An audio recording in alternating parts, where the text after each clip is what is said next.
સરકારી આળસનો ઉત્તમ નમૂનો સામે આવ્યો। નવા વાહનો ધૂળ ખાય છે અને અધિકારીઓ ભંગાર ગાડીઓ ફેરવે છે। અમદાવાદ આરટીઓ કચેરીમાં નવા ફાળવેલા વાહનો શોભાના ગાંઠિયા સમાન બન્યા।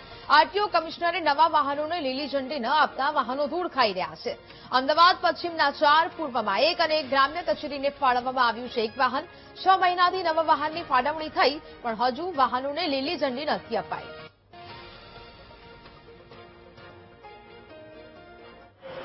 સતત વિવાદ અને ચર્ચામાં રહેતી રાજ્યભરની આરટીઓ કચેરીઓ છે તે હવે વાહનને લઈ અને ચર્ચામાં આવી છે। રાજ્યભરની 32 આરટીઓ કચેરીઓની અંદર 69 જેટલા વાહનો છે તે નવા ફાળવવામાં આવ્યા છે। ખાસ કરીને જે ફિલ્ડ વર્ક કરતા અધિકારીઓ અને કર્મચારીઓ છે તેમને માટે 69 જેટલા બોલેરો વાહન છે તે ખરીદી કરવામાં આવી છે। જે જૂના વાહનો કન્ડમ થઈ ગયેલી સ્થિતિમાં છે તેમને રિટાયર્ડ કરી અને આ નવા વાહનો છે તેની ફાળવણી કરવામાં આવી છે। પરંતુ મહત્વનું છે કે જે વાહનોની ફાળવણી કરવામાં આવી છે પરંતુ તેનું લોકાર્પણ કે ઉદ્ઘાટન કે લીલી ઝંડી છે તે હજુ સુધી કમિશનર આરટીઓ કચેરી દ્વારા છે તે નથી આપવામાં આવ્યું, જેને કારણે આ જે વાહનો છે જે નવા પાસ થયેલા વાહનો છે તે જે તે કચેરીએ તો પહોંચી ગયા છે પરંતુ ધૂળ ખાતી હાલતમાં છે તે જોવા મળી રહ્યા છે। કોઈ પણ ઉપયોગ છે તે નથી થઈ રહ્યો। બીજી તરફ ક્લાસ 1 ને ક્લાસ 2 અધિકારીઓ જે ફિલ્ડમાં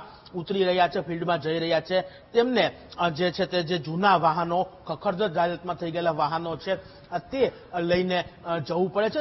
તેને કારણે ઘણી વખત આ અધિકારીઓ છે તે શરમજનક સ્થિતિમાં પણ છે તે મુકાતા જોવા મળી રહ્યા છે। મહત્વનું છે કે અમદાવાદની વાત કરવામાં આવે તો અમદાવાદમાં પણ પૂર્વ, પશ્ચિમ અને તમામ કચેરીઓને મળીને 6 જેટલા આ જે નવા વાહનો છે તે ફાળવવામાં આવ્યા છે। હાલ આ વાહનો છે તે કચેરીની અંદર ધૂળ ખાતા છે તે જોવા મળી રહ્યા છે પરંતુ તેનું લોકાર્પણ ક્યારે થશે, તે અધિકારીઓના ઉપયોગમાં ક્યારે મૂકવામાં આવશે તે એક સવાલ છે તે અહીં હાલ ઉભો થઈ રહ્યો છે।